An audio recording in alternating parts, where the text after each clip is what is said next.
Hello everyone, welcome to दृष्टि IAS. I am Yogendra Sharma, your science and technology faculty. और आज का जो हमारा सेशन है उसमें हम बातचीत करने जा रहे हैं आरएएस के सिलेबस को लेके। हाल ही में जो सिलेबस आया उसके अंदर साइंस एंड टेक्नोलॉजी के अंदर क्या क्या चेंजेस किए गए हैं, तो स्टेप बाय स्टेप हम उन सारे पॉइंट्स को कवर करेंगे जिनके बारे में आपको पता होना चाहिए। सबसे पहले जो आज का हमारा जो सेशन रहने वाला है उसके अंदर क्या क्या पॉइंट्स मैं आपके साथ में डिस्कस करूंगा। पहला पॉइंट जो मैं आपके साथ में डिस्कस करने जा रहा हूं वो है आखिर हमारे सिलेबस में क्या बदलाव हुआ है, साइंस एंड टेक्नोलॉजी के सिलेबस में क्या बदलाव हुआ है।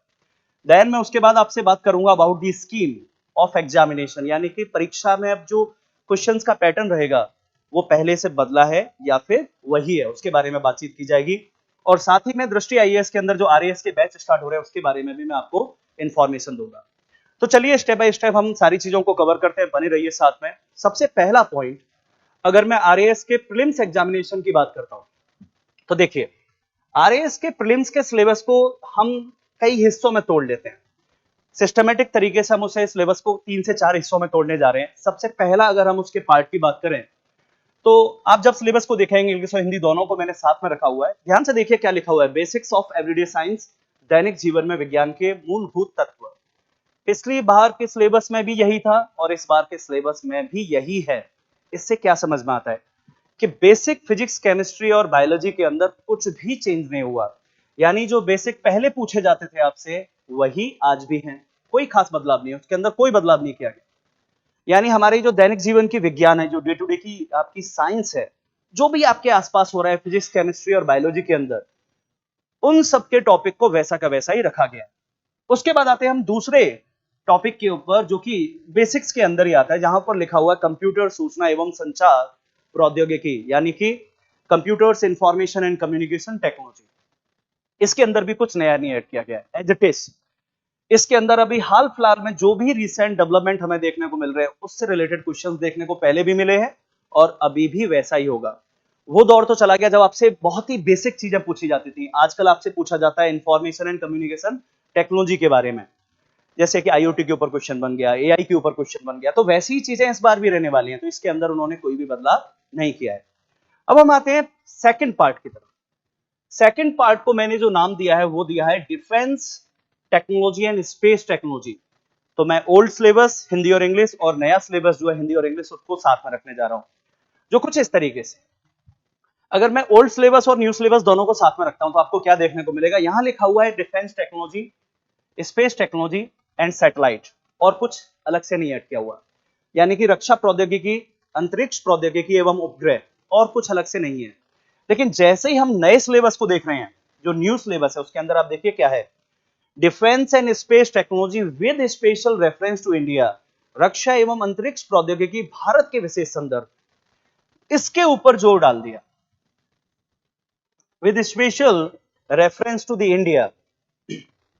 इसका क्या मतलब है, पहले आपसे एग्जामिनर ने कुछ ऐसा बताया नहीं कि हम केवल इसरो से रिलेटेड या डीआरडीओ से रिलेटेड क्वेश्चन पूछेंगे। वो आपसे बाहर की न्यूज को भी पूछ सकता है। अगर कोई भी नासा का स्पेसक्राफ्ट या यूएस की कोई टेक है जो फेमस हो गई उस टाइम पर, तो उससे रिलेटेड क्वेश्चन पूछे जा सकते हैं। लेकिन अब आपको ये स्पेसिफिकली बता दिया गया है नए सिलेबस के अंदर कि डिफेंस और स्पेस टेक को आप पढ़िए, और किसके रेस्पेक्ट में पढ़िए, with respect to the India. यानी भारत में जो कुछ भी डेवलपमेंट हो रहा है डिफेंस टेक और स्पेस टेक के अंदर, वहीं से क्वेश्चन पूछने की पॉसिबिलिटीज सबसे ज्यादा है। तो यहां पर थोड़ा सा बदलाव किया गया, ऐसे ट्यून किया गया, थोड़ा सा फाइन कर दिया गया। अब हम बात करते हैं उसके आगे के सिलेबस पर। जब हम आते हैं सिलेबस नंबर 3, जो थर्ड पार्ट हो गया प्रीलिम्स का, यहां पर हमें देखने को मिलता है जेनेटिक्स, बायोटेक और नैनोटेक, इनका कॉम्बिनेशन है। तो कंपैरिजन करते हैं पहले वाले सिलेबस को और अभी वाले सिलेबस को।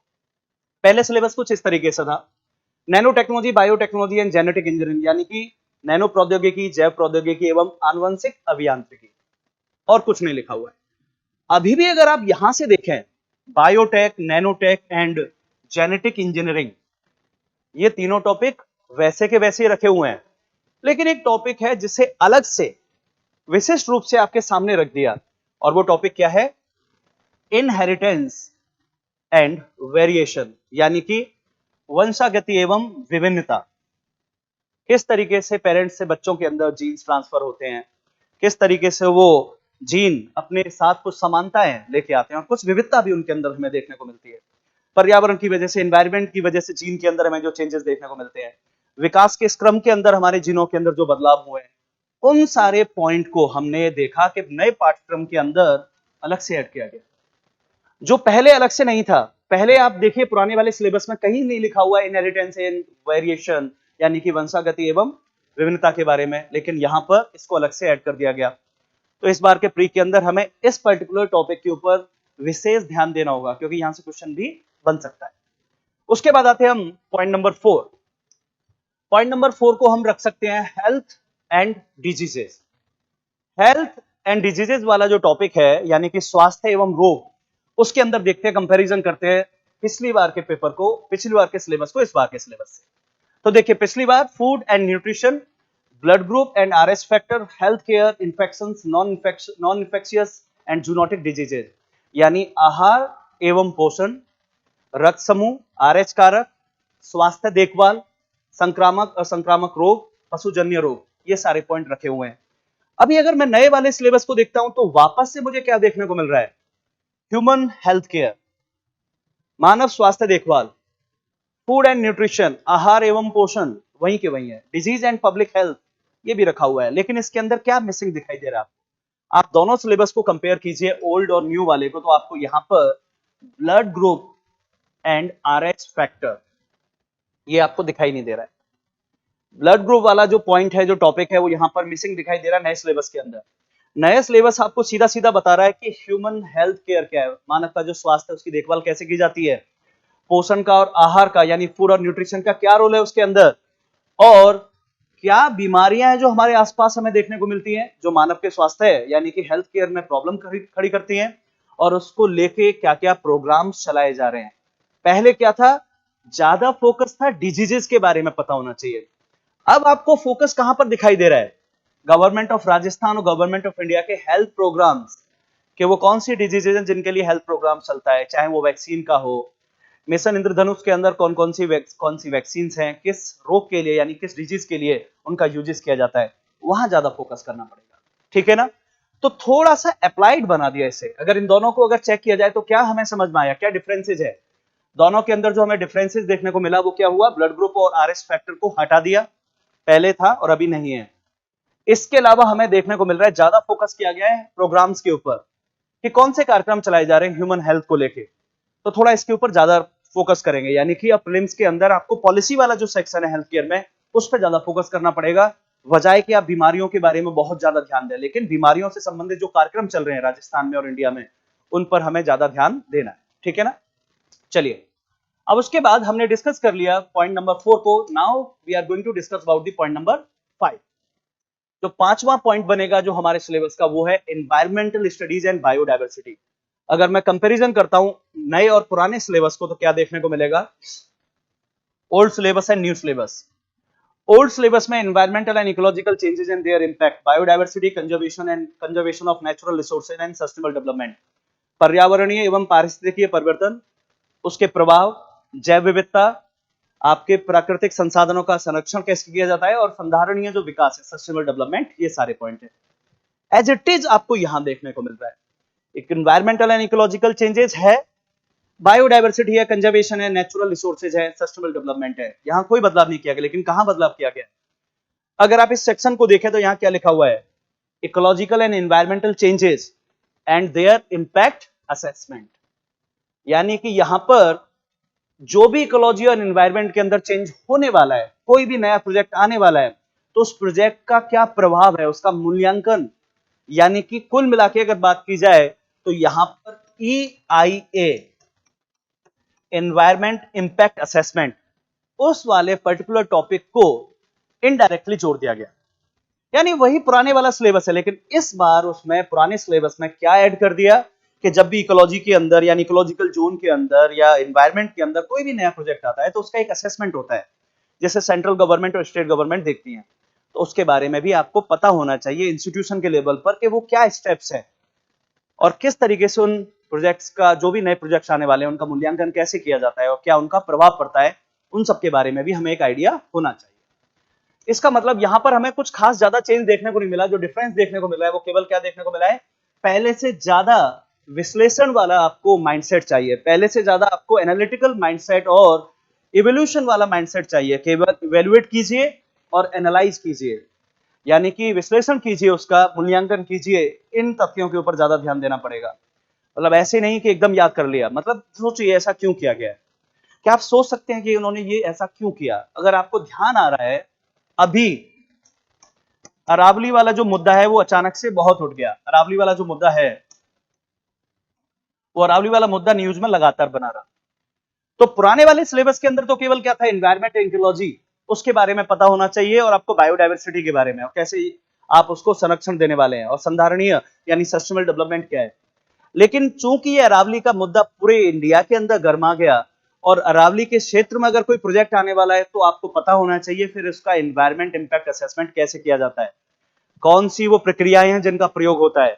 इस अरावली के मुद्दे ने इसे जोड़ दिया, और आप ये मान के चलिए इस बार के पेपर में क्वेश्चन ज्यादा देखने को मिलेंगे आपको बायोडायवर्सिटी और इकोलॉजी वाले टॉपिक से। तो ध्यान देना होगा इस पर्टिकुलर टॉपिक पर, जो कि साइंस एंड टेक्नोलॉजी के अंदर रखा गया है।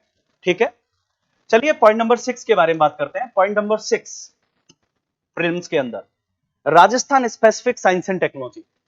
आखिर राजस्थान के संदर्भ में कुछ बदलाव हुआ या नहीं हुआ है, तो उस पर भी आप ध्यान से देखिए क्या चीज है। पुराने वाले सिलेबस और नए वाले सिलेबस को दोनों को कंपेयर करते हैं। पुराने वाले सिलेबस में क्या लिखा हुआ है, agriculture, horticulture, forestry and animal husbandry with special reference to the Rajasthan, यानी कि कृषि विज्ञान, उद्यान विज्ञान, वानिकी एवं पशुपालन राजस्थान के संदर्भ में आपको पता होना चाहिए।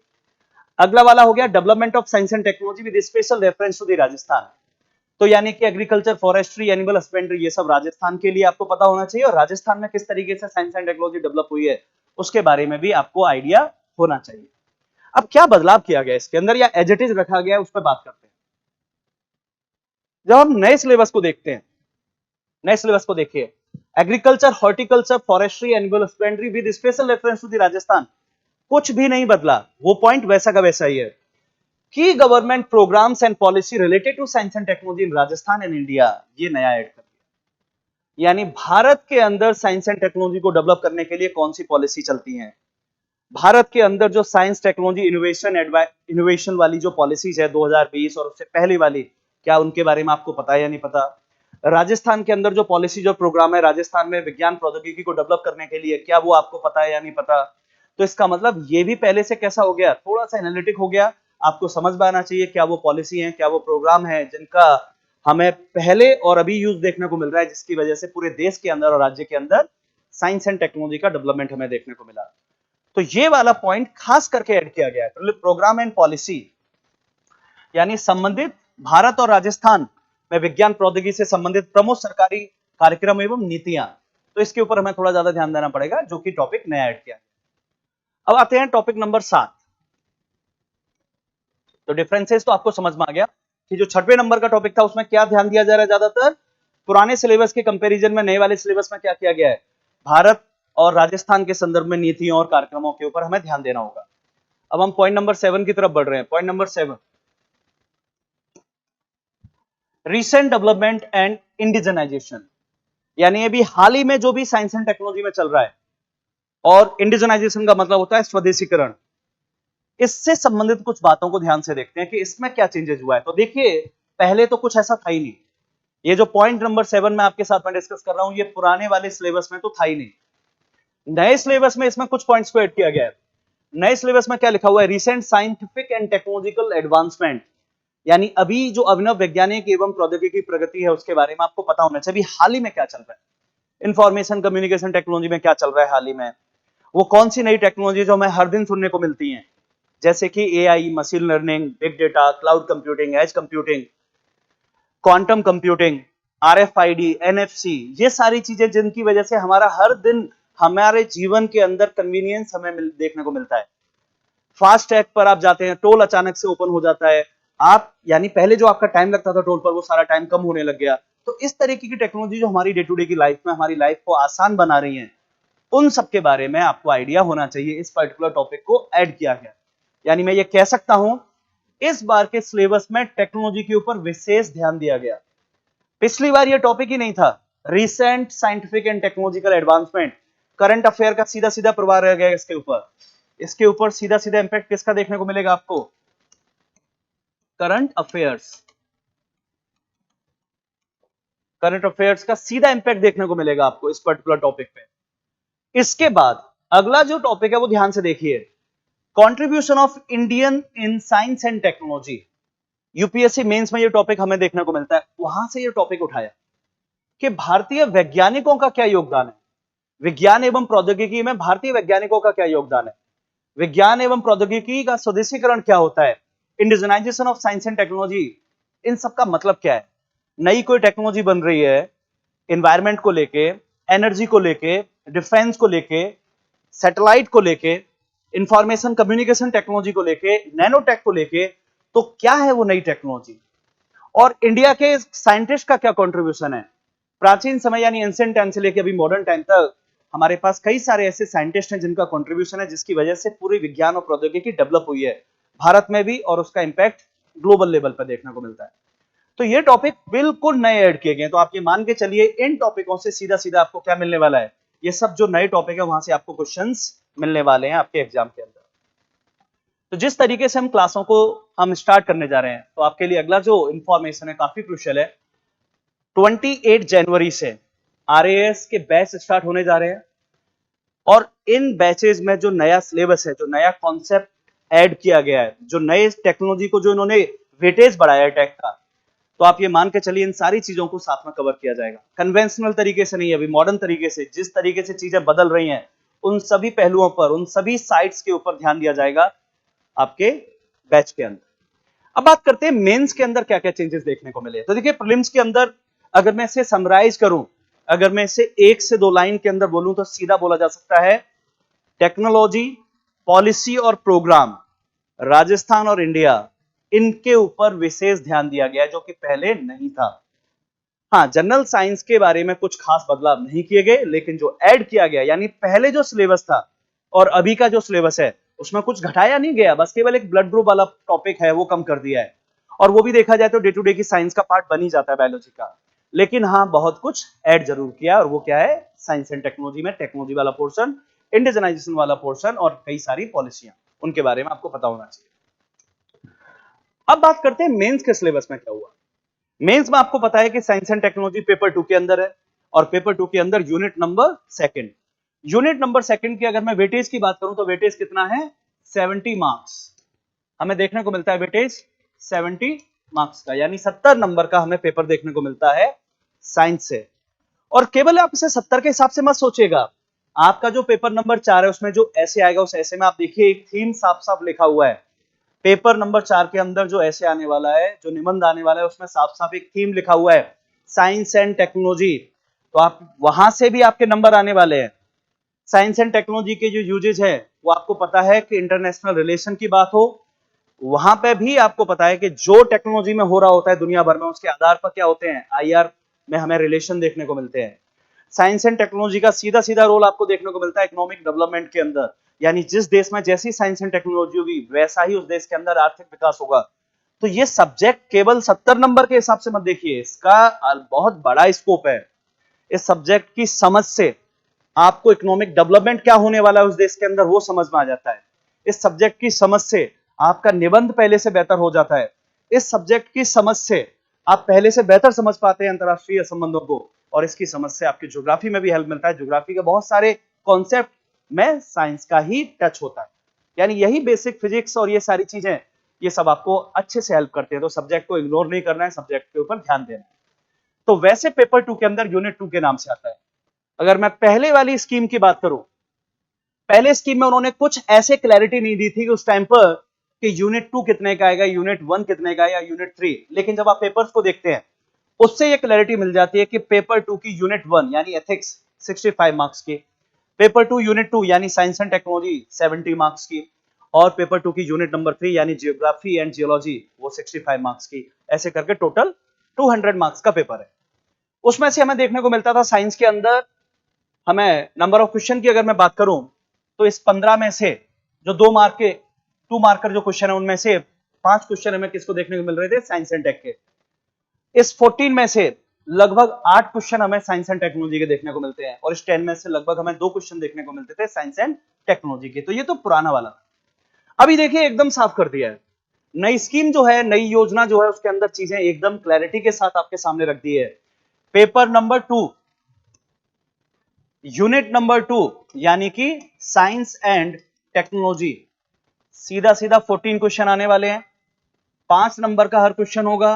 ओवरऑल वेटेज क्या हो जाएगा? 70। वर्ड लिमिट क्या है? 50। यानी कोई भी 2 मार्क का क्वेश्चन नहीं है इस बार की स्कीम के अंदर। ना ही साइंस एंड टेक्नोलॉजी के अंदर आपको कोई बड़ा क्वेश्चन देखने को मिल रहा है जिसके अंदर वर्ड लिमिट कितना रखा हुआ है? 150। सीधा सीधा 14 क्वेश्चन 5 नंबर के 70 नंबर का हो गया और 50 शब्दों में लिखना है, तो इससे चैलेंज आ गया।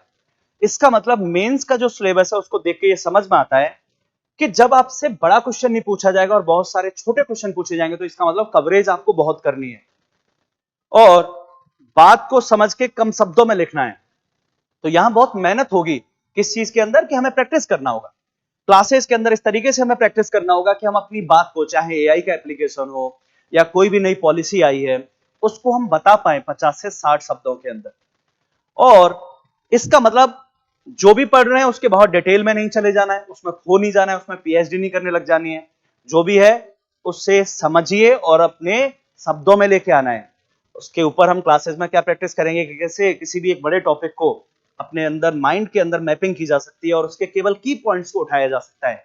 क्या है, क्यों है और कैसे है, और इसका क्या प्रभाव होगा समाज के ऊपर, क्या इसके उपयोग होंगे, वो सब आपके माइंड में 1 और 2 लाइन के अंदर सारी चीजें आ जाए। ठीक है ना? तो स्कीम साफ साफ हो गई। 14 क्वेश्चन आने वाले हैं, 5 मार्क का ईच क्वेश्चन होगा, 70 मार्क्स के वो क्वेश्चन आपको देखने को मिलने वाले हैं। लिमिट होने वाली है हर क्वेश्चन की 50 से 60 शब्द, उसके अंदर ही आपको ये लिखना है। अब मेंस के सिलेबस को देखिए, ओल्ड और न्यू सिलेबस को मैं 1 बाय 1 कंपेयर कर रहा हूं। सबसे पहले केमिस्ट्री का सिलेबस है, यहां पर इंग्लिश में लिखा हुआ है और उसके बाद हम अगला वाला जो देखेंगे तो इसी में सेम इंग्लिश वाले का जो हिंदी वाला है वो वाला पॉइंट हम डिस्कस करेंगे। तो देखिए, पहले इंग्लिश वाले में बात कर लेते हैं, फिर हिंदी वाले पे आ जाएंगे। सबसे पहला मेंस के अंदर अगर बात की जाए तो हम बात करने जा रहे हैं केमिस्ट्री की। केमिस्ट्री की बात करने जा रहे हैं, ये ओल्ड है आपका पुराने वाला और ये न्यू है। ओल्ड और न्यू सिलेबस के अंदर केमिस्ट्री में क्या चेंजेस हुए हैं, क्या नहीं हुए हैं, उसका कंपैरिजन करते हैं। ओल्ड वाले सिलेबस में क्या लिखा हुआ है? Chemistry in everyday life, states of matter, atomic structure, metal, non metal, metalloid, metallurgical principles and methods, important ores and alloy, acid base salt, pH and their day to day uses. इसके अलावा important drugs, antioxidant, preservative, insecticide, pesticide, fungicide, herbicides, fertilizer, binder and sweeteners, carbonates, compound and their domestic and industrial application, finally radioactivity and application। तो देखते हैं ये पुराने वाले syllabus से जब नए वाले का कंपैरिजन किया जाए देन व्हाट चेंजेस भी है उसके बारे में हम बात करेंगे। अभी थोड़ी देर में इंग्लिश वाला, हिंदी वाला देखेंगे। वैसा का वैसा ही रखा हुआ है, chemistry in everyday life, atomic structure, यानी एक चीज है जो हमें साफ साफ दिखाई दे रही है, इस टॉपिक को हटा दिया गया। स्टेट्स ऑफ मैटर, हालांकि यहां पर स्टेट्स ऑफ मैटर नहीं दिख रहा है, लेकिन आप समझिए केमिस्ट्री इन एवरीडे लाइफ की जब बात होती है तो केमिस्ट्री यानी कि 9th क्लास की एनसीईआरटी से जब केमिस्ट्री ढंग से स्टार्ट होती है उसके शुरुआत के चैप्टर में ही स्टेट्स ऑफ मैटर आ जाती है। तो भले ही सिलेबस से हटा दिया है पर आइडिया जरूर होना चाहिए कि स्टेट्स ऑफ मैटर का क्या मतलब है। ठीक है ना? इसके बारे में आइडिया होना चाहिए। Chemistry in everyday life, state of matter को सीधा सीधा वहां पे डायरेक्ट तो नहीं रखा है लेकिन डायरेक्टली इसमें आ जाएगा। Atomic structure, metal, non metal, metalloid, वैसा का वैसा ही है। मेटलर्जिकल प्रिंसिपल्स और मेथड क्या है वो नहीं चेंज किया। ओर्स एंड अलॉय नहीं चेंज किया। एसिड बेस सॉल्ट नहीं चेंज किया। पीएच और बफर वाला टॉपिक नहीं किया। इंपोर्टेंट ड्रग वाला टॉपिक वैसा का वैसा ही है। Preservative, insecticide, pesticide, fungicide, herbicides, binders and sweeteners सब कुछ वैसा का वैसा ही है। Carbonates, compound, domestic and industrial application उसका, लेकिन कुछ नया ऐड किया। फ्यूल, पेट्रोल, डीजल, कोल, नेचुरल गैस, इन सारी चीजों के बारे में, फ्यूल के बारे में, ईंधन के बारे में आपको आइडिया होना चाहिए। Octane rating, one should have an idea related to the octane rating, ये वाला पॉइंट अलग से ऐड किया गया। इसके अलावा वही रेडियो एक्टिविटी, उसी के कॉन्सेप्ट, उसके एप्लीकेशन और साथ में ऐड किया गया green chemistry and its application. ये पर्टिकुलर टॉपिक ऐड किए गए हैं जिसको मैंने हाईलाइट करा हुआ है। अब एक बार हिंदी में देखते हैं, फिर उसके बाद वो नए वाले टॉपिक है उनके बारे में भी थोड़ा सा बात करेंगे। हिंदी के अंदर दैनिक जीवन में रसायन विज्ञान वैसा का वैसा ही है। द्रव्य की अवस्थाएं हटा दिया, ये टॉपिक आपको नहीं दिख रहा है नए सिलेबस के अंदर। ये आपका ओल्ड सिलेबस है पुराने वाला और ये वाला नया सिलेबस है। उसके बाद धातु, अधातु, उपधातु, धातु कर्म सिद्धांत, विधियां, महत्वपूर्ण अयस्क एवं मिश्र धातु, अम्ल, क्षार एंड लवण, पीएच एवं उसके पीएच और बफर की अवधारणाएं, उसकी सब, उसके अलावा महत्वपूर्ण औषधियां, एंटीऑक्सीडेंट, परिरक्षक, कीटनाशी, पीड़कनाशी, कवकनाशी, शाकनाशी, उर्वरक, योजक, मधुरक, कार्बन एवं इसके यौगिक, उसके घरेलू एवं औद्योगिक अनुप्रयोग, सब कुछ जैसा पहले था वैसा का वैसा ही है, लेकिन जो नया ऐड किया गया है ईंधन एवं ऑक्टेन रेटिंग। ऑक्टेन रेटिंग ये बताती है कि कहीं प्री मैच्योर इग्निशन तो नहीं हो जा रहा फ्यूल में, उसे नॉकिंग के नाम से जाना जाता है। खैर वो तो क्लासेस में सारी चीजें डिटेल में होगी। फ्यूल का ऑक्टेन नंबर बताता है कि फ्यूल कहीं प्री मैच्योर इग्नाइट ना हो जाए, समय से पहले ही ना जल उठे। तो इन सारी चीजों को भी ऐड किया गया है। इसके अलावा एक टॉपिक है जिसे ऐड किया गया है हरित रसायन। हरित रसायन यानी ग्रीन केमिस्ट्री, ग्रीन केमिस्ट्री एवं उसके अनुप्रयोग, बहुत इंपॉर्टेंट टॉपिक है, क्वेश्चन आएंगे। देखिए एनवायरमेंटल केमिस्ट्री, ग्रीन केमिस्ट्री, इसका मतलब है वो सारी प्रोसेसेस और वो सारे केमिकल्स जिसकी हेल्प से एनवायरमेंट को बेटर किया जा सकता है। इसका मतलब आज के समय पर वो सारी विधियां, वो सारे रसायन विधियां जिसकी वजह से ऐसे नए रसायन आप बना रहे हो जो कि पर्यावरण को नुकसान नहीं पहुंचा रहे। In day to day life हमें क्या देखने को मिलता है, we have a lots of hazardous waste, hazardous chemical, यानी चारों तरफ हमारे क्या है, कई सारे नुकसान पहुंचाने वाले, कई सारे नुकसान पहुंचाने वाले विषैले तत्व हमारे चारों तरफ हैं। लेकिन केमिस्ट्री का अगर सही प्रयोग किया जाए तो जिस केमिस्ट्री की वजह से अगर हजार्डस यानी नुकसान पहुंचाने वाले रसायन बन सकते हैं, तो उसी केमिस्ट्री की वजह से आप अच्छे रसायन भी बना सकते हो जो एनवायरमेंट को, पर्यावरण को नुकसान ना पहुंचाएं। तो इस पर्टिकुलर टॉपिक को भी सिलेबस के अंदर रखा गया है, इंपॉर्टेंट टॉपिक है ये, ठीक है ना। फ्यूल और उसके ऑक्टेन नंबर वाला ऐड किया गया। इसके अलावा आपका हरित केमिस्ट्री, हरित रसायन यानी कि ग्रीन केमिस्ट्री को ऐड किया गया, तो इस पर विशेष ध्यान दिया जाएगा, ठीक है। अब फिजिक्स की बात कर लेते हैं। फिजिक्स के अंदर क्या, देखिए फिजिक्स में यहां लिखा हुआ है, पुरानी वाली जो फिजिक्स थी, physics in everyday life, gravitation, human I and effects, heat, static and current, electricity, magnetism, electromagnetism, sound and electromagnetic waves, magnetic resonance imaging, nuclear magnetic resonance, nuclear fission and fusion. ये पुराना वाला है, ये है आपका old syllabus कुछ इस तरीके से। अब देखते हैं इस नए सिलेबस के अंदर क्या चीज रखी है। जब नए सिलेबस की बात हो रही है तो अलग से मेंशन किया ये वाली चीज, एग्जामिनर ने मोशन, वर्क, पावर, एनर्जी जो कि बेसिक फिजिक्स का टॉपिक है, उस टॉपिक को अलग से मेंशन किया है। बाकी gravitational, light and it's property, तो ध्यान से देखिए क्या किया, motion, work, power and energy, देखा जाए तो ये यहां पे भी है, फिजिक्स इन एवरीडे लाइफ, इसके अंदर ऑलरेडी ये टॉपिक आ जाता है, लेकिन इस बार अलग से बता दिया कि भाई इन्हें भी पढ़िए आप। और देखिए ह्यूमन आई एंड डिफेक्ट, तो इसे इस तरीके से नहीं रखा है, उसे थोड़ा बदल दिया गया और क्या कर दिया, light and its properties. Light and properties में आप रिफ्लेक्शन, रिफ्रैक्शन, इन सारे पॉइंट्स को पढ़ते हैं, तो उसमें इनडायरेक्टली ये टॉपिक आ जाता है, ह्यूमन आई एंड डिफेक्ट। यानी कि जब आप एनसीईआरटी पढ़ रहे होते हैं 10th क्लास की, तो उसके अंदर लाइट वाला जो चैप्टर है उसी चैप्टर से संबंधित है हमारा आई वाला जो पर्टिकुलर टॉपिक है ह्यूमन आईज को लेके, तो उस पर्टिकुलर टॉपिक को ऐड कर दिया, ठीक है। Heat and static and current, electricity, magnetism, electromagnetism, sound and electromagnetic wave, application of physics in medical diagnosis. तो अब देखिए पहले तो क्या लिखा हुआ था, ऐसे लिख दिया था MRI and nuclear magnetic resonance. अब उसे ऐसे नहीं लिखा है, अब उसे अलग तरीके से लिखा, application of physics in medical diagnosis. Medical diagnosis के अंदर इनडायरेक्टली आप एमआरआई और इन सब का तो प्रयोग करेंगे, तो जो पहले वाला टॉपिक है वही टॉपिक है, केवल उसको रीअरेंज किया है। तो आप ध्यान से देखिए, ये टॉपिक ऐड किया है, motion, work, power and energy, human I and defects को उन्होंने मोल्ड कर दिया, बदल दिया, एक नए टॉपिक की फॉर्म में उसे रख दिया, light and its properties. MRI वाला जो टॉपिक है उसे भी नए तरीके से रख दिया, application of physics in medical diagnostic. उसके अलावा न्यूक्लियर फिजन, फ्यूजन पहले भी था, लेकिन इस पर्टिकुलर टॉपिक को अलग से जोड़ा गया है, रेडिएशन सेफ्टी। अब एक बार हिंदी में इसके बारे में बात कर लेते हैं। तो हिंदी में जब आप भौतिक विज्ञान की बात करेंगे तो भौतिक विज्ञान में क्या क्या चीज है, देखिए पहले भी दैनिक जीवन में भौतिकी था, अभी भी दैनिक जीवन में भौतिकी है, लेकिन दैनिक जीवन की भौतिकी के अंदर ये पर्टिकुलर टॉपिक अलग से ऐड कर दिया, गति, कार्य, शक्ति एवं ऊर्जा, गति, कार्य, शक्ति एवं ऊर्जा, इसे अलग से मेंशन किया गया है, तो यहां पर सीधे सीधे क्वेश्चन आपके बन सकते हैं, ठीक है ना। गुरुत्वाकर्षण पहले भी था, अभी भी है। प्रकाश एवं उसके गुण, पहले क्या था, मानव नेत्र और दोष, लेकिन इस बार मानव नेत्र और दोष वाले टॉपिक को आप ये मान लीजिए इसके अंदर ही है, यानी कि अब ज्यादा क्वेश्चन पूछने की संभावना मानव नेत्र और दोष से नहीं, बल्कि परावर्तन, अपवर्तन, प्रकीर्णन, इन सारे जो टॉपिक हैं उनसे क्वेश्चन पूछने की संभावना ज्यादा है। क्योंकि जब आप प्रकाश एवं उसके गुण की बात करते हो तो परावर्तन क्या होता है, प्रकाश की किरणों का अपवर्तन क्या होता है जब वो एक माध्यम से दूसरे माध्यम में जाती है, जब वो छोटे छोटे कणों से टकराती है तो प्रकीर्णन क्या होता है, ये सारे पॉइंट के ऊपर बात करनी पड़ेगी। थोड़ा बहुत मानव नेत्र के बारे में, थोड़ा बहुत, ज्यादा नहीं, थोड़ा बहुत, ज्यादा ध्यान आपको देना है प्रकाश और उसके गुण के ऊपर, यानी ऑप्टिक्स की बात हो रही है।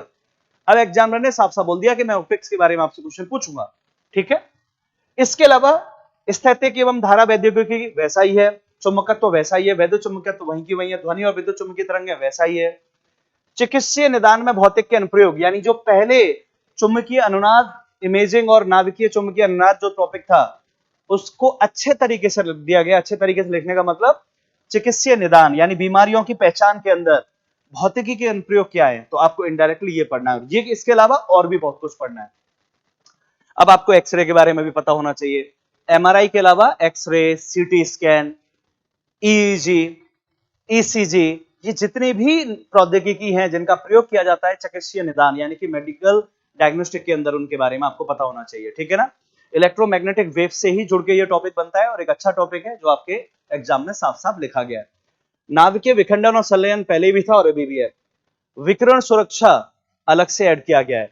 रेडिएशन से कैसे सेफ्टी लाई जाए, जब भी हम फिजन और फ्यूजन की बात करते हैं तो खास करके फिजन में यानी नाभिकीय विखंडन में रेडियो एक्टिव तत्व भी निकलते हैं, यानी कि जब इलेक्ट्रिसिटी का प्रोडक्शन कर रहे हैं तो खूब सारे रेडियो आइसोटोप्स, रेडियो एक्टिव तत्व बाहर आते हैं, तो उनकी वजह से कुछ रिस्क है क्या, वो रेडिएशन का जो रिस्क है उसको कैसे बचा जाए, क्या उसके निदान हो सकते हैं, क्या कैसे सुरक्षा उससे बढ़ाई जाए, ये सारी चीजें आपका रेडिएशन सेफ्टी के अंदर आ जाएगा, ठीक है। सो हमने फिजिक्स और केमिस्ट्री को डिस्कस कर लिया। अब हम मेंस के तीसरे टॉपिक की तरफ जा रहे हैं यानी कि बायोलॉजी, और उसके बाद टेक्नोलॉजी वाला जो टॉपिक है उसे देखेंगे। तो बायोलॉजी के अंदर देखते हैं, बायोलॉजी का सिलेबस देखिए सबसे बड़ा है, बायोलॉजी का जो सिलेबस है वो सबसे बड़ा है। तो सबसे पहले इंग्लिश में जो पुराना वाला आपका जो सिलेबस है उसके बारे में बात करते हैं। The cell control and coordination and reproductive excretory respiratory circulatory and digestive system in human being, blood group composition and function of blood, hormones, genetic and lifestyle diseases, human diseases, communicable, non-communicable, endemic, epidemic, pandemic, diagnosis and control, immunization and vaccine, drug and alcohol abuse। तो यहां तक देखा जाए तो क्या है, ये आपसे बोला जा रहा है कि ह्यूमन सेल के बारे में आपको पता होना चाहिए और सेल के बारे में पता होना चाहिए। इसके अलावा ह्यूमन फिजियोलॉजी के बारे में पूरा पता होना चाहिए आपको। ह्यूमन फिजियोलॉजी में सब कुछ आ गया, nervous system, reproductive system, excretory system, respiratory system, circulatory system, digestive system, digestive का मतलब आप यहां पर फूड, न्यूट्रिशन सब कुछ आ गया। ब्लड ग्रुप मतलब किसके अंदर आ जाएगा, सर्कुलेटरी सिस्टम में ही सारी चीजें। Composition and function of blood, hormones क्या होता है, जेनेटिक्स क्या है, एवरीडे के अंदर क्या क्या डिजीजेज हैं, कैसी तरीके की डिजीज है, communicable, non communicable, endemic, epidemic, ये सारी चीज कैसे डिजीजेस के ऊपर कंट्रोल किया जाए, इम्यूनाइजेशन क्या होता है, वैक्सीनेशन क्या होता है, ड्रग और अल्कोहल अब्यूज क्या है, ये सारी चीजें ह्यूमन लाइफ साइंस और बायोलॉजी से रिलेटेड हो गई। उसके बाद plant parts, plant nutrition, plant growth regulator, plant sexual and asexual reproduction, important medicinal plant with special reference to the Rajasthan, क्योंकि राजस्थान में पॉलिसी चलती है ना, मेडिसिनल प्लांट की पॉलिसी चलती है, तो उससे रिलेटेड उन्होंने क्या कर दिया, टॉपिक भी यहां पे रख दिया, bio organic farming, biotechnology and application. तो ठीक है, आपका मतलब ये हुआ बायोलॉजी के अंदर सेल के बारे में पता होना चाहिए, ह्यूमन फिजियोलॉजी और प्लांट फिजियोलॉजी के बारे में पता होना चाहिए, प्लांट फिजियोलॉजी में राजस्थान स्पेसिफिक आपको मेडिसिनल प्लांट है वो पता होना चाहिए। तो कुछ इस तरीके से ओल्ड बायोलॉजी का सिलेबस चला। क्या नए वाले सिलेबस के अंदर कुछ चेंजेस किए गए, देखते हैं।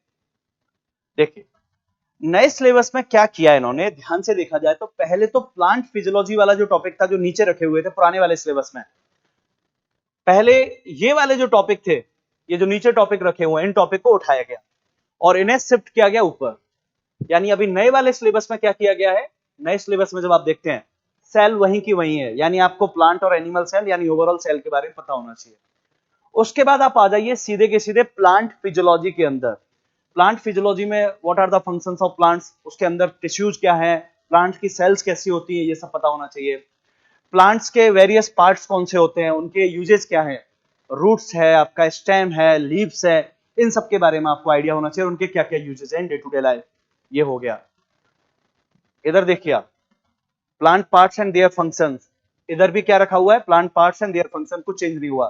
Plant nutrition and growth regulators, उसके अलावा special reference to the agriculture and horticulture, regulator with special reference to the agriculture and horticulture, यानी प्लांट न्यूट्रिशन एंड ग्रोथ के बारे में, प्लस साथ में आपको एग्रीकल्चर, हॉर्टिकल्चर, ये सारी चीजों का आइडिया होना चाहिए। यानी macro nutrients, micro nutrients, horticulture में क्या होगा, एग्रीकल्चर में क्या होगा, ये सारी चीज। Sexual and asexual reproduction in the plant, तो इसका मतलब वही वापस से सेल एंड प्लांट फिजियोलॉजी जो पहले था अभी भी है, कुछ खास बदलाव नहीं है, सेम। फिर आ जाते हैं ह्यूमन को लेके। सेल एंड ह्यूमन फिजियोलॉजी में वही सारी चीजें, digestion, respiration, circulation, excretion, reproduction, nervous system, बदल दिया, बस तरीका लिखने का बदल दिया। पिछले उसमें लिखा हुआ है कंट्रोल एंड कोऑर्डिनेशन, अब क्या हो गया, नर्वस सिस्टम। ठीक है। इनडायरेक्टली इसके अंदर आपको एंडोक्राइन सिस्टम तो आपको दिखाई नहीं रहा, लेकिन एंडोक्राइन सिस्टम के बारे में पता होना चाहिए। भले ही उन्होंने देखिए हार्मोन को अलग से नहीं लिखा हुआ है, जैसे पुराने वाले सिलेबस के अंदर हार्मोन अलग से मेंशन था, पुराने वाले सिलेबस में communicable and non communicable diseases अलग से थी मेंशन, पुराने वाले में disease diagnosis, control, immunisation, vaccine, ये सब अलग से मेंशन था, ड्रग एंड अल्कोहल यूज। लेकिन नए वाले सिलेबस में प्लांट फिजियोलॉजी, ह्यूमन फिजियोलॉजी के बाद सीधा ही फूड एंड न्यूट्रिशन को अलग से मेंशन किया गया। इम्यूनिटी की डिटेल में नहीं रखा गया, लेकिन इम्यूनिटी मेंशन कर दिया, इसका मतलब सब कुछ आ गया इसके अंदर। क्या है इम्यूनिटी, इम्यूनाइजेशन क्या होता है, ये सारी चीजें। डिजीजेस को लिख दिया, लेकिन और वो सब नहीं लिखा कि कम्युनिकेबल, नॉन कम्युनिकेबल डिजीजेस लिख दिया है। लेकिन किस चीज पे ज्यादा फोकस किया, पब्लिक हेल्थ इनिशिएटिव, जो कि पहले नहीं था।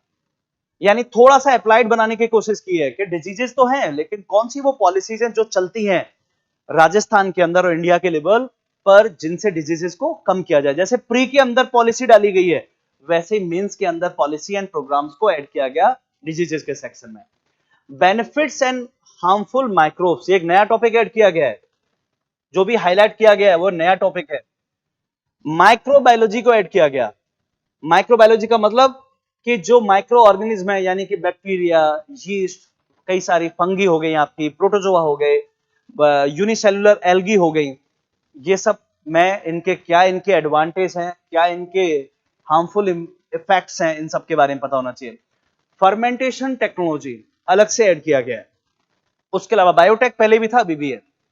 जेनेटिक इंजीनियरिंग अलग से उसको रखा गया। Basic concepts and application, ethical, legal and social issues related to the GMO crops, genetically modified crops जो हैं, जीएम मस्टर्ड, बीटी कॉटन, ये सारी चीजों से related what are the issues we have, उसे रखा गया। Recent advancement in the biotechnology and genetics such as vaccine development, CRISPR Cas nine के बारे में आपने सुना होगा, mRNA मैसेंजर आरएनए टेक्नोलॉजी क्या है उसके बारे में हो गया, एंड आर्टिफिशियल ऑर्गन्स, क्लोनिंग कैसे की जाती है, आर्टिफिशियल ऑर्गन क्या है, 3D बायो प्रिंटिंग क्या होती है, ये सारी चीजें उन्होंने ऐड कर दी। तो आप ध्यान से देखें क्या क्या चेंज हुआ। पिछली बार की बायोलॉजी के अंदर प्लांट फिजियोलॉजी थी, इस बार भी है। पिछली बार की बायोलॉजी के अंदर ह्यूमन फिजियोलॉजी थी, अभी भी है, कुछ बदला नहीं है। हाँ, एक दो टॉपिक कम कर दिए, जैसे डिजीजेस बहुत डिटेल में थी, इधर बहुत डिटेल में नहीं लिखा हुआ है। हार्मोन्स वाला टॉपिक खुल के यहां पर नहीं लिखा हुआ है। ड्रग एंड अल्कोहल अब्यूज यहां पर नहीं लिखा हुआ है। लेकिन यहां क्या ऐड कर दिया फिर, पब्लिक हेल्थ इनिशिएटिव क्या ऐड कर दिया, माइक्रोबायोलॉजी, जो पहले नहीं है वो अब ऐड कर दिया। माइक्रोबायोलॉजी एक इंपॉर्टेंट टॉपिक है आज के टाइम पर। माइक्रोबायोलॉजी का ही एप्लीकेशन है, फर्मेंटेशन टेक्नोलॉजी से ऐड कर दिया। जेनेटिक इंजीनियरिंग को अलग से ऐड कर दिया। Ethical, legal and social issue related to the GMO crops, उसको अलग से ऐड कर दिया। Recent advancement related to the CRISPR Cas nine, mRNA technology and artificial organs, ये सारी चीजों को ऐड कर दिया। इसका मतलब आपको ये समझ आ गई कि एग्जामिनर बेसिक बायोलॉजी के अलावा बेसिक बायोलॉजी का जो अप्लाइड सेक्शन है, जिसे बोला जाता है बायोटेक्नोलॉजी एंड जेनेटिक इंजीनियरिंग, उसके ऊपर भी ज्यादा ध्यान देने वाले हैं। तो ये हमें चीजें देखने को मिली। ठीक है, तो एक बार हिंदी का सिलेबस और देख लेते हैं बायोलॉजी का। अगर मैं हिंदी के ओल्ड सिलेबस की बात करूं, ओल्ड सिलेबस के अंदर आपको मानव से संबंधित यानी ह्यूमन से संबंधित सारी चीजें देखने को मिल रही हैं। पहले कोशिका, मानव में नियंत्रण एवं समन्वय, प्रजनन, उत्सर्जन, परिसंचरण, और पाचन तंत्र, रक्त समूह, रक्त की संरचना और कार्य, हार्मोन, आनुवांशिक एवं जीवन शैली के रोग, मानव रोग, संचारी, गैर संचारी, एंडेमिक, एपिडेमिक, पेंडेमिक, ये सारे हो गए उनका निदान एवं नियंत्रण। तो प्रतिरक्षीकरण यानी कि वही इम्यूनिटी, टीकाकरण, यहां पर इम्यूनोलॉजी और आपका वैक्सीनेशन रख दिया, ड्रग एवं अल्कोहल का दुरुपयोग, पादप का पूरा पादप से संबंधित जो विज्ञान है वो सारा का सारा यहां पर आ गया, और वही फिर आपका जैविक खेती, जैव प्रौद्योगिकी एवं उसके अनुप्रयोग। लेकिन नए वाले सिलेबस में पादप विज्ञान को रखा गया है, उसमें कुछ बदलाव नहीं किया गया, पादप विज्ञान सीधा सीधा हो गया। उसके बाद फिर मानव विज्ञान जो है, मानव के शरीर से संबंधित जो भी विज्ञान है वो सारी चीजें वैसे के वैसे रखी हुई हैं। अब बदलाव कहां से हुआ? फूड एंड न्यूट्रिशन को अलग से ऐड किया गया, आहार एवं पोषण जो प्रीलिम्स में से हटाया मेंस में जोड़ दिया। इसका मतलब प्रीलिम्स के लिए भले ही हटा दिया, उससे क्या फर्क पड़ता है, आपको पढ़ना ही होगा, ठीक है ना। आहार एवं पोषण जो कि प्रीलिम्स में इस बार नहीं है, इनडायरेक्टली वो आपको पढ़ना तो है ही मेंस के अंदर, तो हटा कुछ भी नहीं है। देखा जाए तो चीजें थोड़ा सा एड ऑन हुई है और पहले से बेटर तरीके से उन्हें रख दिया गया है, ठीक है। आहार एवं पोषण, प्रतिरक्षा पहले भी था अभी भी है, जन स्वास्थ्य हेतु पहल यानी पॉलिसीज वगैरह आपको पता होना चाहिए, जन स्वास्थ्य के लिए कौन सी नीतियां हैं, कौन से प्रोग्राम चलाए जा रहे हैं राजस्थान और भारत में, वो सारे पॉइंट। सूक्ष्म जीव, माइक्रोबायोलॉजी की जब बात करते हैं तो इसका मतलब होता है सूक्ष्म जीवों से संबंधित विज्ञान। तो आपको पता होना चाहिए सूक्ष्म जीव क्या है, सूक्ष्म जीवों की वजह से क्या हमें फायदे होते हैं, सूक्ष्म जीवों की वजह से क्या हमें नुकसान है, इन सब के बारे में आइडिया होना चाहिए। सीधा सीधा बायोलॉजी से इन्होंने माइक्रोबायोलॉजी की तरफ आपको ले जा रहे हैं। उसके अलावा सूक्ष्म जीवों से संबंधित खास करके यीस्ट यानी खमीर की बात जब हम करते हैं तो खमीर और जो जीवाणु है यानी कि बैक्टीरिया है, उनसे संबंधित एक तकनीकी है जिसे बोला जाता है फर्मेंटेशन यानी कि किण्वन, उसे अलग से मेंशन किया गया है। ऐसा क्यों करा गया? देखिए, फर्मेंटेशन टेक्नोलॉजी और जो किण्वन तकनीकी है इसका प्रयोग किया जाता है बायोएथेनॉल के उत्पादन में यानी कि जैव ईंधन बनाने में, बायोफ्यूल बनाने में। तो बायोफ्यूल के बारे में आजकल बात चलती रहती है, तो जब बायोफ्यूल की बात हो रही है तो एक इंसान को पता होना चाहिए किण्वन तकनीकी क्या है और फर्मेंटेशन टेक्नोलॉजी क्या है। तो ये वाला पॉइंट ऐड कर दिया। आनुवांशिक इंजीनियरिंग जो कि प्री में थी, मेंस में अलग से नहीं दिखाई देती थी, उसको मेंस के अंदर साफ साफ रख दिया कि क्या है ये, उसकी अवधारणाएं बताइए, उसके अनुप्रयोग बताइए।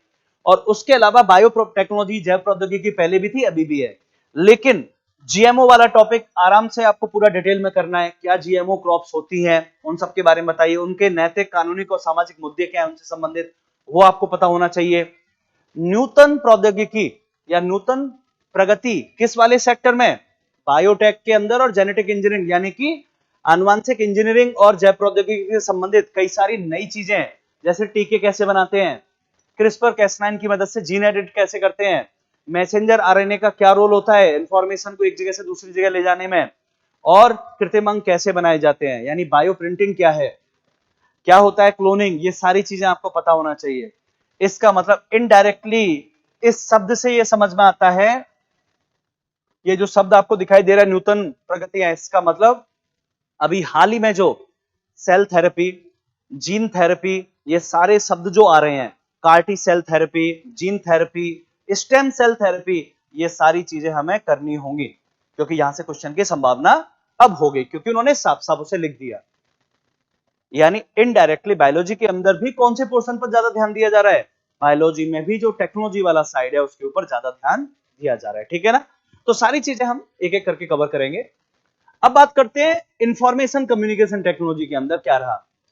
पुराने और नए सिलेबस को यहां पर पहले एक बार हम इंग्लिश में देख लेते हैं, उसके बाद हिंदी में देखेंगे। तो पुराने सिलेबस में basic computers, networking, types, analogue and digital telecommunication, frequency spectrum, mobile telephony, recent development in information communication technology, artificial intelligence, big data, cloud computing, internet of things, cryptocurrency, OTT platform, social media and their impact, and IT industry in India, digital India initiative।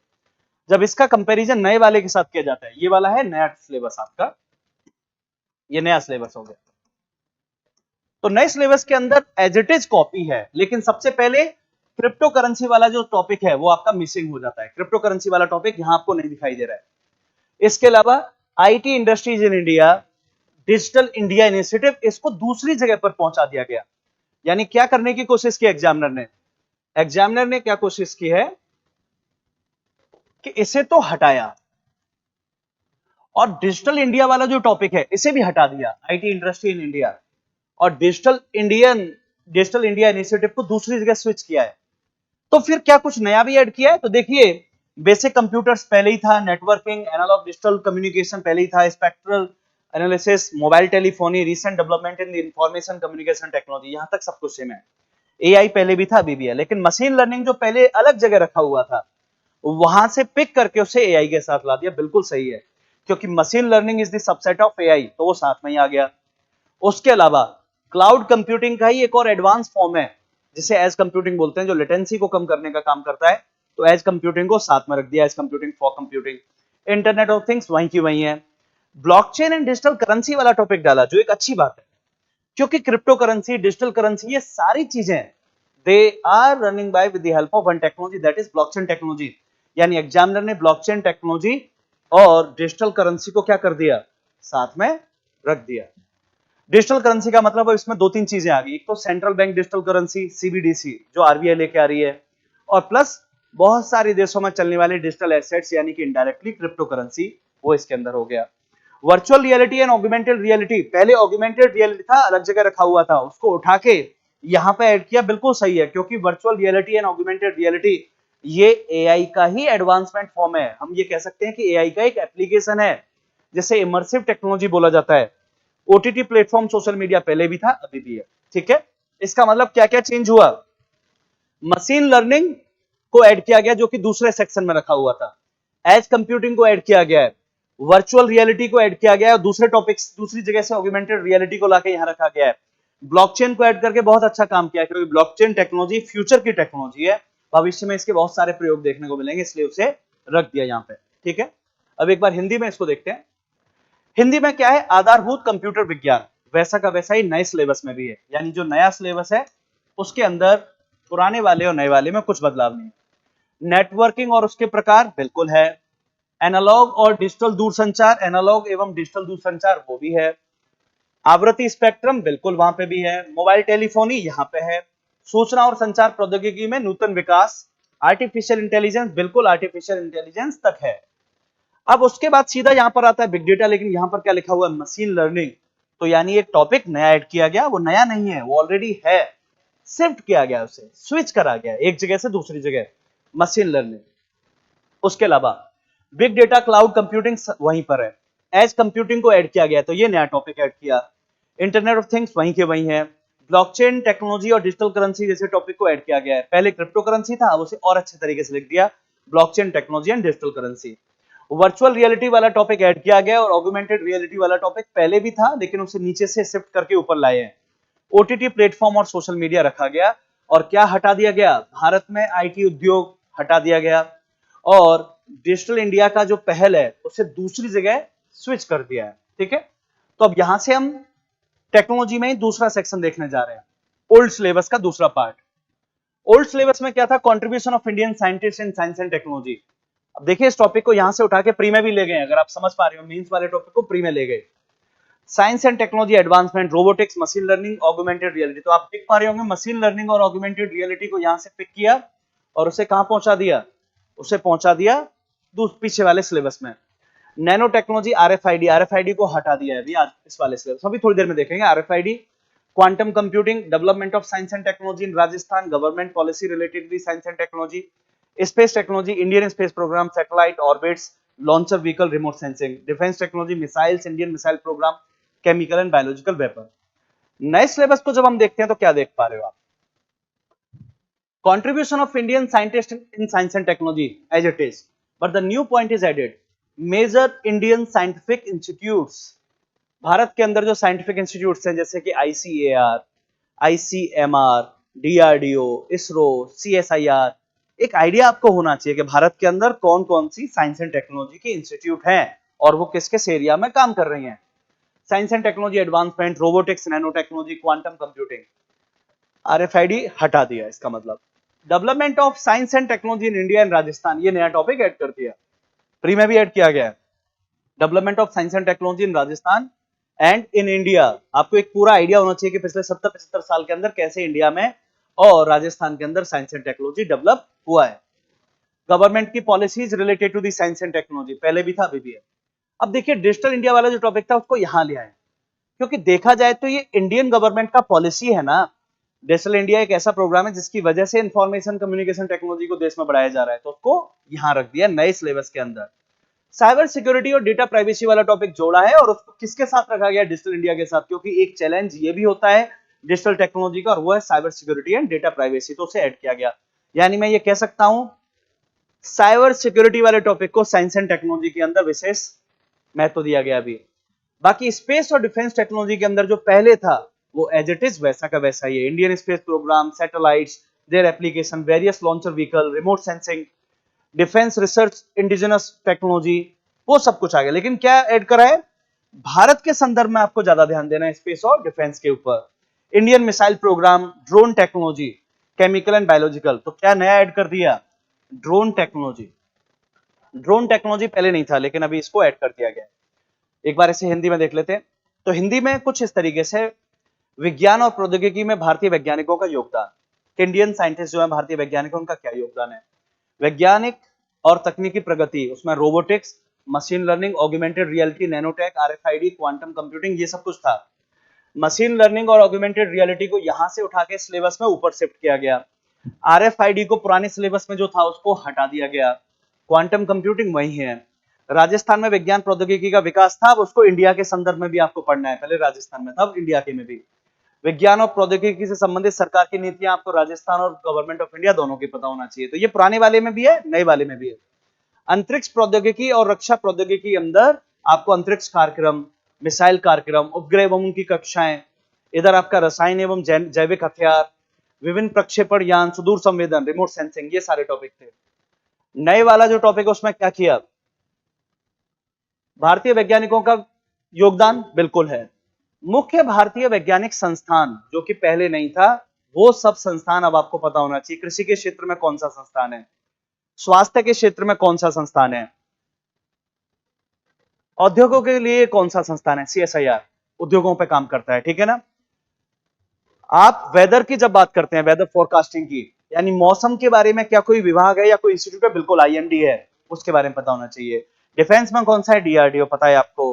अंतरिक्ष को लेकर कौन है? इसरो, वो भी आपको पता है। तो इसका मतलब अलग अलग क्षेत्रों में बहुत सारी संस्थाएं हैं जो भारत के अंदर काम करती हैं, उनका एक आइडिया आपको रहना चाहिए, वो अब ऐड भी कर दिया गया है। नई वैज्ञानिक एवं तकनीकी प्रगति के अंदर आपको robotics, nano technology, quantum computing, ये सब रखा गया, और कुछ टॉपिक उठा के ऊपर शिफ्ट कर दिए गए। भारत और राजस्थान में विज्ञान प्रौद्योगिकी, पहले राजस्थान में था लेकिन अब भारत में भी आपको विकास पता होना चाहिए कैसे हुआ विज्ञान एवं प्रौद्योगिकी का। विज्ञान एवं प्रौद्योगिकी से संबंधित राजस्थान सरकार की नीतियां, भारत सरकार की नीतियों के बारे में आपको पता होना चाहिए। डिजिटल इंडिया की जो पहल थी, जो भारत सरकार की नीति है, भारत के अंदर इंफॉर्मेशन कम्युनिकेशन टेक्नोलॉजी यानी सूचना संचार प्रौद्योगिकी को भारत में कैसे बढ़ावा मिले, कैसे उसकी पैठ जमे, उसके लिए हमारे पास एक पहल है, उसे यहां पर शिफ्ट किया गया इस जगह पर, और बिल्कुल सही है, नीतियों के साथ आना चाहिए ये।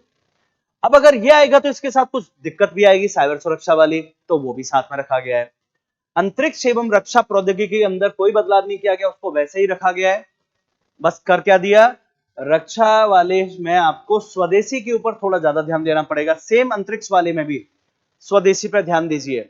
इसरो और डीआरडीओ के जो काम है उनके ऊपर ज्यादा ध्यान देना है आपको।